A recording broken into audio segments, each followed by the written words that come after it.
இந்த உலகம் வெள்ளித்திரைமா தாங்க. ஸ்க்ரீனில் காட்சிகள் ஓடிட்டே இருக்குங்க. காட்சிகள் முடிஞ்சா கூட அந்த வெள்ளைத்திரை தாங்க அது அதுதான் இறுதியானது. அந்த வெள்ளைத்திரை எப்பவுமே வெள்ளையா தாங்க இருக்கும். காட்சிகள், பிம்பங்கள் வந்து வந்து வந்து மறையுங்க. இது ரமண பகவான் ஆன்மீகத்தினுடைய ஒரு விஷயத்த அவர் சொல்லியிருக்கிறாரு, இந்த பாவ நிலையில.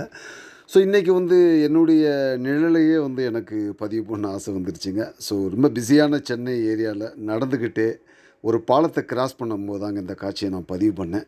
ஒரு காட்சி பாவனையாக தாங்க என்னை நான் பார்த்தேன். நிழல் ஓட்டம் எவ்வளோ அற்புதமாக இருக்குது பாருங்கள். வாழ்க்கை கூட ஒரு சினிமா தாங்க. அது ஓடிக்கிட்டே தாங்க இருக்கும். ஆனால் நிலையானது கிடையாது. இறுதியில் எப்போவுமே இருக்கக்கூடியது நிலையானது வெள்ளித்திரை தான். வெள்ளைத்திரை தாங்க.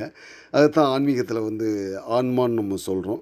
ஸோ சினிமா ப்ரொஜெக்ஷனை ரமண பகவான் நிறைய இடங்களில் கோட் பண்ணியிருக்கிறாரு.